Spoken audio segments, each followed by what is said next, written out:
Hello and welcome to Pod Strangely Warmed. It's the Road Show edition. We are coming to you from the outermost circle of the Arctic Circle, also known as the Waco Convention Center. If you have been here with us for annual conference, you know how frigid it is. I do not want to see the electric bill for this place right now. But we are gathered here for this special edition conversation to continue in what was our initial theme here on Pod Strangely Warmed, exploring the question, how can we be good ancestors to those who come after us in the faith? How can we hand to the next generation a church that will form the foundation of their life and their faith, and a church that instead of shrinking back from, they can be proud of and happy to claim on their own. Today, joining us in the midst of this, we have representatives who have been teaching us so much here at Annual Conference this year. Dr. Aqueelah Ligonde and Reverend Trey Wince from Ministry Incubators. And so we're just so thankful for all that you are doing to invest in us here in the Central Texas Conference and invest in us here in the outermost circle of the Arctic Circle. You didn't count on coming to Texas and freezing, and did getting you? frostbite. No, I didn't see this coming. That's true. Indoor frostbite. It's not normally a thing that happens. But nobody has fallen asleep during our presentations, right. and that does help. That is true. That's true. If it's wide like awake. 74 degrees, we might really worry about things and worry about people. If you don't mind, share with us a little about yourselves and about Ministry Incubators, kind of the mission and the heart of the work you guys do on a day in and day out basis. You want to kick it off? Or you want me to? Go ahead. Sure. Ministry Incubators, we've been around about 10 years. And it started Mark DeVries and Kenda Creasy Dean, who have been in this world of church and innovation, a lot of youth ministry sort of background. They met together. We call it the Einsteins meeting, the famous Princeton Einsteins meeting. It was just Einstein bagels. And they basically just said, listen, we've kind of gotten to do all the things we ever dreamed we would get to do with our careers. What would we want to do for the next 10 years or so? And they decided they wanted to help other people get their thing launched. So less so focusing on whatever it was they cared about, but they just said, we just want to help people get their idea launched. And it turned into Ministry Incubators. They literally wrote on the back of a napkin how they thought, gosh, we could get people together for 3 days and sort of run them through a little process and train them how to think about their idea in terms of a business model or to all sorts of things. And they hosted their first, we called it a hackathon, probably the next 3-4 months. And basically it was just the idea that we've got all these folks in the church space who feel called to some sort of, like they have their faith and they have this kind of business idea and they don't think they have to be separate. And Mark and Kenda set about creating the connective tissue for those two spaces. And it's really grown since then. I'll let you. So. Here we are. Yeah, right. 10 years later. Yeah, we should check back in with them. Right. That's right. 10 years next year, 2024. And celebrating just so many ministries that have been invested in and flourishing and growing. I think I jumped on around 2016. Okay. I used jumped on loosely. I was kind of like, hey, we're doing a thing. You're in. I was like, oh, great, awesome. Perfect. Yeah, but it's really amazing to watch ministries or ideas, right? So somebody comes with an idea. They don't quite know what it is. They don't even know if it's anything. And then by the time we're finished with a hackathon, it's a thing. Yeah. Like it's a thing they believe in. It's a thing they're ready, like they're pitching at the end of this 3 days. And it's just really beautiful to see. And then we get to watch it. So the past 10 years, we've been able to watch this thing grow and to see people like change their communities and change the world. Oh my gosh. It's been pretty awesome. That is so amazing and fantastic. There is power in leaning in and listening to people, right? I got to sit in on the lunch exercise you guys did in the game where we named a foundational problem that the world is facing today and looked after that at challenges that exist, but then also ideas that would help us meet that. Maybe not do the whole thing, right? But take our bite of the elephant, take our one small chunk and begin a process of doing good in the name of Christ in the world, right? And it was fun even just around that table to see the ideas pop and the people begin that process of gaining ownership in the midst of that. what has been a moment in your experience in Ministry Incubators that just like made you yourself come alive, seeing someone else come alive in their own moment? And what does that cause you to want to invite us into? Yeah. Oh my goodness. I think you know the story I'm about to tell. One of my favorite folks that I got to coach for about a year is a young lady in Philadelphia who had this dream of kind of an exclusive youth program. And so growing up, she used to watch a show called Moesha. Do you know Moesha? Yeah. Oh, yeah. Brandy? Right. So she used to watch Moesha every day after school. And she thought, oh my goodness, how cool would it be to have a place that was for Christians like the Den where Moesha used to hang out. Like, it was cool. There was music. There was like the cafe and this whole thing going. You know, this young lady grew up in church and always kind of felt like on the outside. There was no space for kids who love Jesus to just hang out and be and feel safe. Yeah. And so she grows up, becomes a young adult, starts working in accounting, has her own business doing this thing. But this dream of this kind of Christian den keeps playing in the background. So she comes to Ministry Incubators and asks for a coach. And I got to walk alongside her as she created something called the Way Club. And so I remember our first coaching session. She's like, you know, this is my dream, but I don't know who else is gonna who else is gonna invest in this. Like, this is something I want. She told me the story of Moesha and how you know I just really want this place and the passion behind her story. And I was like, that's the story. Like, that's the thing. Like, nobody cares about Moesha. Like, tell the story. Tell the story again and again and again, because they will see the fire in your eyes. And Yes. I mean, she like lit up every time she told, so much that I lit up when she told the story. And so we had, one of the things we do at Ministry Incubators, we help folks to shape and craft their stories. And so I said, you're going to use this story one day. She's like, I'm never going to, like, nobody's ever going to hear it. Sure enough, she gets on a Zoom. This is like 2021, right? Everything's on Zoom. She gets on a Zoom with some businesswomen, and she's just there to listen. She's there to like sit in the back, and somebody goes, oh, there's a young lady here who's thinking of, like, she's going to start a business. Can you tell us about it? And she tells this story from Moesha and this passion and what she wants for kids in her neighborhood. And all the women on this call said, where do we give? How do I donate? Where's, like, what website? She didn't have a website. She was like, let me get back to you. Meanwhile, she's texting. I'm like, what do I do? I was like, tell them you have a website up in a week. She like got it together, and in a year she raised about $10,000. All because she learned how to tell her story with passion, and like people can visualize it when she talks about it. I don't give money to a lot of places. I gave money. You gave money to that, Yeah, I was like trying to find kids in Philadelphia to send to this program because it did something to me, like her passion for it, her love for it, but really just the way that she owned it and was like, I'm not giving up. So this is her second summer with a group of kids, and I'm on the it's launched now. And it's launched, and it's a thing, and she's doing incredible. And every time I say, I get a little teary-eyed. Like her email comes, oh my goodness, there it is. There's their actual kids that she's investing in the way that she wanted to be invested in. And so she is leaving a legacy, right? She's living a legacy for these kids. I don't even know if she knows it.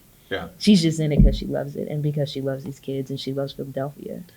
But how many educators have told you? I know one of the things I love most is church school partnerships, right? And so many educators have said to me, you will be surprised how much one caring adult can make a difference in a kid's life. Right? One caring adult who doesn't feel like they're paid to be there, right? Because the cynical side of sometimes shows up and, well, teacher's paid to be here, preacher, you're supposed to like me, whatever. But that one person who just says, I'm locked in, I'm here for you. And I'm going to commit to showing up every week, or I'm going to commit to whatever the commitment is, right? And being able to live that out does leave a legacy. And it makes an imprint in a way that helps young people begin to believe in themselves and get passionate about their own story. Just as you said, Moesha's story matters, right? The Moesha story matters, right? We got to tell the story, right? We got to tell Brandy. That's exactly right. And that empowered her to tell her story. Right. Trey, how about you? When did you come alive in the work that you're doing? The fun part of what we do, I think a lot of times, and sort of what we're describing, is we take people's ideas seriously, and people don't even take their own ideas seriously. And part of our job is to literally go, actually, that's not It's not an outrageous idea. And because now for 10 years we've worked with, we have an actual deck of cards that is full of all of these examples of social innovators out there, missional innovators, we'll call them. And so what it does is we can look at somebody and go, you're not as crazy as you think. Let me actually introduce you to 3 other people who are doing something like this. So that part alone has been fun. When people think they're loners and they've got a mediocre idea and we go, A, I think it's not crazy, and B, let me introduce you to somebody who, and that's happened plenty of times. One of our favorites, just because I think it's a funny story to tell, is it was a Mennonite church in rural Indiana. Okay. And basically they had just, they were doing good ministry. They weren't able to meet their budget. And so some of their budget had shrunk. They weren't looking to do something major and, outrageously different. They just needed a way to close their budget gap. Yeah. Long story short, they're in an agricultural setting and they did some good listening like you ought to do. And they figured out one of the needs of the area was just good soil. And they basically, so I don't know if you're familiar with the term for worm poop. That's right. I am not familiar. Learning today. As it turns out, it's called a cast or castings, I guess. Okay. Anyway, they created an organization called Casting Hope. Perfect. And it was actually a worm farm. Okay. And it was designed to create healthy soil, topsoil kind of stuff. Yeah. And then they would sell that soil, and it was a fundraiser, and they raised thousands, and it closed their budget gap. Really? And connected them. It was totally on brand for their part of the country. Yeah. So it connects them, it fills a need, local need, it closes their budget gap, and it allowed them to keep doing what they wanted to do. That is fantastic. Which is just a silly little thing. It was great. It was great. Worm poo. Who knew? I think we have found the title of this podcast There it episode. is. We found it. Well, and it's amazing when we're willing to listen to the community around us. Exactly. What opportunities show up. And you named one that was actually helped serve the church, right? We're in Waco, Texas. So I grew up in Waco before it was cool. Right, I grew up in the days of Branch Davidians before Chip and Joanna Gaines. Come right? on, hey, I went to Baylor. Sikkim, me too. Yeah, Sikkim Bears. Hand Camera High, good old there we BBA go. from Hand Camera High. So I know Waco before it was cool, right? But one of the things, First Baptist Church is right here downtown, and forever they have had like a full city block of parking in the shadow of the silos. And forever, the silos were an eyesore that they just longed for them to go away, right? And then Chip and Joanna Gaines came in and did their thing and made it the home of Magnolia, saw whatever. something different, right? yeah.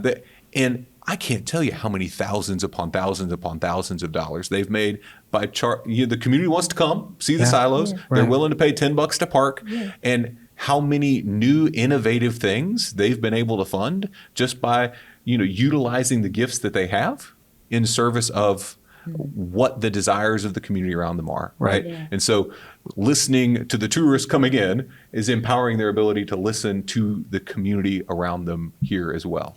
And I think part of what you're pointing out, like we talk a lot about money. We feel like the church and church leaders feel sort of apprehensive about talking about money or talking about what they need. And one of the things we try to work with is just talking really flat about here are the local possibilities, and here are the local needs, and here's what I need, and I'm inviting you into this thing. But anyway, you just sort of mentioned the silos and what they were able to create an income stream out of something that was previously an eyesore. And I think a lot of times that looks like our work. We talk a lot about building income streams because we think that an income stream frees you up to do the ministry or even represents the ministry you want to do. And a lot of times we sort of wring our hands and we're like, I don't want to, I'm sorry, can I ask you for a few bucks here? Right. It's like this embarrassing thing, and what we would like to do instead is leverage money for the incredible stuff it can do and invite people into it. Anyway. So one of the things we're working with our just locally window into my church for a second, we're working through with our finance community right now is how do we move from being a single stream church to a 3 or 4 stream church, right? Right. How do we make the stool be more than just tithes and offerings, right? And so some foundation work, some development work does that, but also being attentive to other ways to fund things, right? We've got one guy who's got a creative dream, and we're trying to discern whether it's our creative dream or the community's actual need. Yeah. But we've got a couple of acres on a corner that would be a great place for some of these For a worm farm. For a worm farm, Of yes. course. We'll generate poo. It used to be a goat farm. Our church was on land that used to be a goat farm right in the middle of DFW.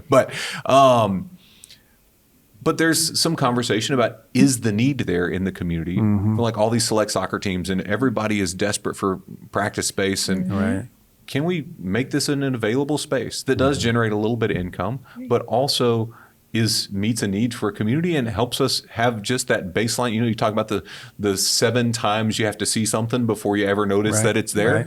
Well, that's one soccer season of practice, right? That's exactly before right. they notice that our community even exists, right? But what does that look like, and how does that work? It's a fascinating question to wrestle with, and you're right. Good church people don't like to talk about money. We don't like to talk about income streams. Right. And yet, it is one of the things that helps equip and empower ministry. Yeah, when we haven't tended to it, we're usually at our worst. Right. And we want to free people. We want margin. I think a lot of times what we try to Yeah. help build is margin so they can be at their best. Yeah. And it stirs creativity too. Yeah. Yeah. One of our favorite things in our hatchathon is, well, one of my favorite things to watch now is like people put things in a little kind of play budget when they start, and it's at the hatchathon, and then we go, I don't know if that's going to work. For example, we were working with a church who said, we want to sell T-shirts, cups, and stickers, and all this in there, kind of fake budget. And we sat around, so that's not going to work. Nobody's going to sell a T-shirt. T-shirts. Yeah. Who buys Right. T-shirts anymore? Or you're a YouTuber with merch. I mean, Right. like, yeah. Right. But they kind of done the work. It was for young adults, and they knew what they like, and we were like, that is not going to work. Like all this swag, really. Right. And sure enough, we were so wrong. Oh my gosh, you all. They made so much money. They sold They so figure many out shirts. I don't how- understand it. I bought 3 of them myself because they Maybe you figured just out- funded it. I'm I mean, wearing it was this right just now. me. I may also have a mug. That's a different story. They found a way to brand it in a way. Like they were just so creative in Yeah. the way they branded it toward a certain generation. Yeah. And folks ate it up. And so like I went to one of their events and I was like, can I get a T-shirt? Oh, no, we're done. We've sold out. And I had to come back and go, y'all, we were wrong. Oh, yeah. They did the listening part. Yeah. I mean, we just Yeah. kind of looked at the paper. I don't know if that's going to work, but they knew it They already. knew their people, and they had did. had the But it conversation. really opened up this world for them to be a lot more creative. Like it just kind of spilled into other things. We can sell T-shirts. I wonder what else people need. Yeah. Maybe travel mugs. Who knew that stickers would sell so great? But they did, in fact. And so it stirred this creativity within them. So as we wrestle with the question, how are we to be good ancestors to those who follow us, is one of the real answers to that question, be people with open ears, with a willingness to truly hear. Either from, I mean, we're doing a lot of talking about Gen Z around here Right. this week at an annual Yeah. conference, but with the entirety of our community, right? Is that Yes. the difference between neighboring and missions, right? Neighboring has a heart to hear. I don't know. No, I think that's absolutely true. I mean, like, it's hard to screw things up when you're actually paying attention and practicing a little empathy with your community. I mean, I say, I guess there are plenty of ways to screw it up, but you at least know real information. Yeah. You know what the needs are, And so, and again, I would just keep going back to taking people's ideas seriously or taking people's needs seriously. I think the whole good ancestring piece for us, and the founders of this company, and I think this is true probably for both of us, Kenda Creasy Dean and Mark DeVries have for both of us taken our ideas seriously, like listened to what we wanted to do and basically run. They've just they've blocked for us to give us kind of the space to try something and make our mistakes. Yeah. And every now and then we get one right. But it's because they're covering for us. Yeah. And, we used to have, I ran a church that had sort of this huge intern program for a while. Like it was just part of the model and we had all these young people in there and we screwed up a lot of things, but some of it we got right. But I would always ask all of the interns, why did you get into ministry? And almost to a person, they would all say, like all their stories boiled down to this moment where somebody threw them into this thing and just said like, yeah, you're in charge of this. And they were like, and they all said it the same way. They were like, I had no business doing blah, blah, blah. Right. But they put me in charge. Yeah. Howard Thurman calls it a crown to grow into, giving people a crown to grow into. Yeah. And I do feel like that's a little bit of what Mark and Kinda have done for us, what we tried to do for missional innovators. Right. We tell them that this is actually doable, give them a crown to grow into, and then block for them. Yeah. And they're not going to think about their financial model like we are. So we help talk about it. They're not going to think about their database like we are. They're going to think about their story. Exactly. Yeah.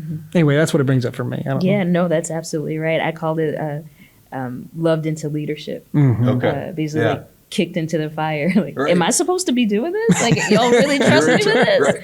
Right. And they do. And like you said, Trey, like, if you mess up, that's all right. Yeah. We'll try it again. Yeah. But never like, no, we'll take you out of there. Like, you're going to mess this whole. No. We'll try again. Learn what did you learn from that? Yeah. It's a question that we're all, what did you learn from that? All right. When I think I made the biggest mistake. Right. It's not the end of the world. It's not the end of the world. Right. What did you learn? Yeah. All right. Well, I'm sitting here as a failed church planter, right? And the greatest learnings I had in ministry were failing in church planting. Yes. In the moment, it sucked. Oh, it's awful. I didn't want to do it. It was terrible. Yeah. It was, and yet I wouldn't be the pastor I am today without that moment, right? Yes. And the folks who helped cultivate that spirit of how can we learn from this? How can we grow from this? What is God revealing, right? Not just about the specifics here, but in general, right? Along the way. Right. I often say to folks who are in positions of leadership, right, within the church or within our annual conference structure, that sometimes our job is to be Moose Johnston. Do you remember Dallas Cowboys football from the early 90s? Yeah. So like Emmitt Smith got all the headlines, right? He's the running back. Always. He won MVPs. Right. He had the biggest contract, all of that, right? Moose Johnston, number 48, was the fullback who was right in front of him. Just clearing the way. Clearing the way, mowing people over. And sometimes that's our job, right? Yeah. Sometimes we want to be Emmitt Smith, right? We want to be like, hey, all the glory, all the accolades, all of that. But sometimes our job, especially if we've been placed in positions of leadership or positions of privilege within a system, is to be those who block, right? Kenda Creasy Dean and Mark DeVries, right? People trust them. Exactly. Right? They are names, they are intellects, they are authorities in this space. And so when they are blocking for you, it's meaningful blocking. Oh, right? Meaningful They keep people off of you. Nobody's tackling your ankles at that point, right? Right. And that really does create space. Yeah. And so I wonder if part of what sometimes we're invited to do is to do that, right? To use whatever space and leverage and authority and position we have to block for others, to create space, knowing that, we're all going to mess up at some point, right? We're all going to have that moment where we tell the story of, I should not have been in charge of this. I should not be doing this. Why? I think sometimes even, pushing 40, there are moments where I'm like, well, somebody said I should be doing this. Who gave me the keys to this building? Right. Yeah. Why? Exactly. But okay. But God works in it, right? And God works through it. You mentioned a quote in our earlier session about love unlocking creativity. Did I get it?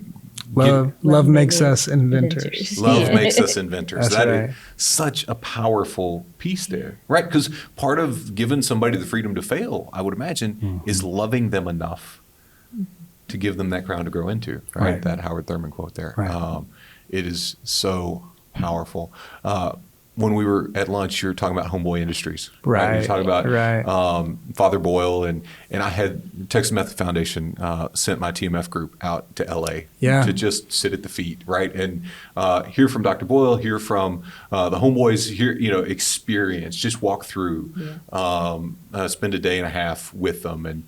And one of the phrases he said that I just can't get out of my head is that systems change when people change. And people change when they are cherished. Oh, it's so good. So how do we begin by cherishing, right? How does love push us to be inventors in the midst of this? It is one of the questions of the Christian experience, right? I wonder how long did we spend time trying to build big boxes to put people in rather than cherishing people into life change, right? And what does that push us to? As we every time we've had somebody on to talk about what it means to be a good ancestor, we've asked them the question, who are those ancestors who helped shape and form you in the faith? This gives you an opportunity to give somebody a shout out. It gives you a chance to reflect and give thanks. It gives you a chance to just remind people of the power who, as you guys have been blocked for, you are now moving into the position where you are blocking for others, right? You have taken on that role. But who are those folks who have been ancestors in your own faith journey who help shape and form who you are today and how you both love God and neighbor through the work you do day by day? That's so good. Yeah. That's you so got a good. list? I got a whole list. Okay, lead on. But I'll talk about three, and one of those, there's a couple. So growing up, there was a woman in our church who my mother says was old when she was a kid. Okay. So her name is Lunell Bailey. And Miss Bailey was, there's always, not always, but, sometimes there's a woman in the church who may be a little cranky. Yeah. Who, if you're a kid and you're running in the church, they're the ones to, hey, stop running in the church. This was Miss Bailey. Okay. And my dream as a kid was to sing in the Big People's Choir when I was little. Yeah. And I was very excited.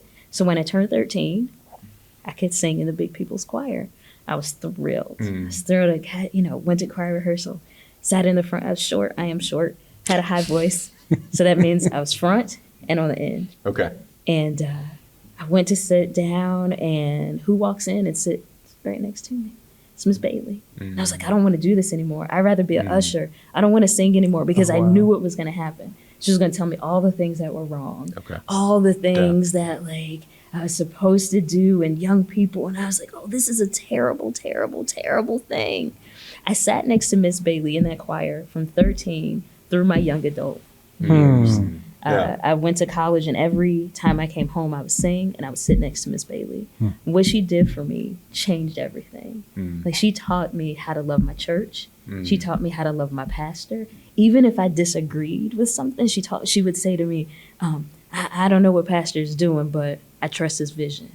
And she would say, honey, you got to understand, he's the leader. He knows what he's talking. He's been talking to God. He knows what he's talking about. Okay. Your job is to follow. Your job is to listen. Okay. She invested so much into who I am. Yeah. As a high schooler, as a middle schooler, high schooler, college kid. When I, decided I was going to go to seminary, she was one of the first people I went to, and I said, Miss Bailey, I think I've been called to ministry. And she said, honey, I could have told you that a long time ago. When I graduated from seminary, she was really sick. And my mom said, oh, Miss Bailey really wants to come. I graduated from a school in Chicago. I'm from Ohio. So it was a journey. Yeah. And graduation day came, and, my family was there. My mom said, we've got a surprise for you. And she stepped out of the way, and there was Miss Bailey with her walker. And she said, honey, you don't think I've missed this day, right? You want to talk about waterworks? Because she had been a part of my journey. She was one of the reasons I came. I don't know. She was one of the reasons I came into ministry and loved it. Yeah. Because of the way she loved the church, and she loved to worship, and she understood what it meant to follow a leader. And so she poured that into me and shaped a lot of my ministry. At the same time, we had a pastor and his wife who came in, and they are the reason that I'm in ministry. It's the first time that I saw a woman in leadership, which is a pastor's wife. I'd never seen a woman in the pulpit so poised, and she knew what she was talking about. And I was like, women can do this thing? Oh, that's pretty cool. Yeah. You talk about giving the keys to somebody who you don't deserve it. He let me start a summer camp when I was 18. Okay. For the community. That's it. For the community. Not Vacation Bible School. No. This was open to the entire, the city of Dayton because I like camp. And we had a new building. And he came to, I'll try to tell this real quick, but he came to our house. We sat down and he said, we have this new building, lots of land. Aqueelah, what would you do with all of this space? And I said, oh my goodness,